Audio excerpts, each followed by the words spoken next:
Small steps. My favorite poet is a man named David Whyte, and one of my favorite pieces is from a poem called Start Close In.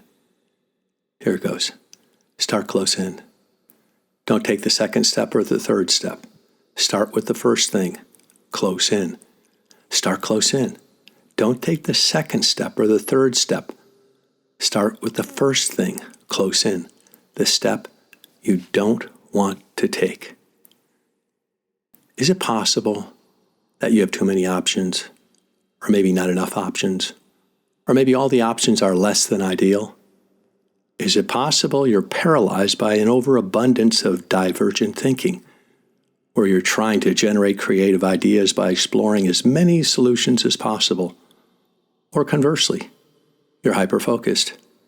This is convergent thinking, and it's forcing you to follow your logic down the rabbit hole and attempt to arrive at one perfectly correct solution. There's nothing inherently wrong with either method of solving a problem or resolving an issue, but when the solution or the resolution doesn't come, it can be pretty frustrating. Whatever the case, when you're stuck in a place, you seem to worry or get anxious about taking the first step.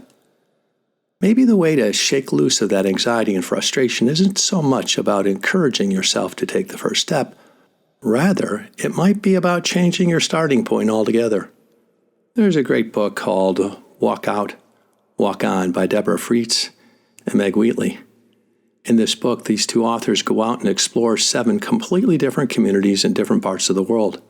And what they discover is that the inhabitants of these communities are so innovative that they defied their own limiting circumstances to create places that are healthy, resilient, and sustainable, and just overall better than where they were before.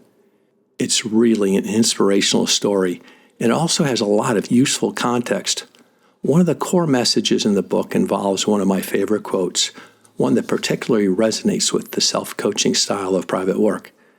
And the thought is this: start anywhere. Follow it everywhere. This begin from anywhere approach helps you let go of the idea that you have to find the perfect starting point. Let's work this out. Today, ask yourself, what small step can you take to give form to your idea? Now remember, start close in. Don't take the second step or the third step. Start with the first thing close in, the step you don't want to take. So write 25 to 30 words to this direction question. What small step can you take to give form to your new idea? Now listen carefully. What small step can you take to give form to your new idea? 25 to 30 words. Begin.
Well done. I love the thought that I start close in, that I don't take the second or the third step. I start with the first thing, the thing that's close in, and it's usually the step I don't want to take. I'm Joe Stump, your guide by your side, and this is a 1-minute private workout. Have an amazing and fascinating day, taking small steps.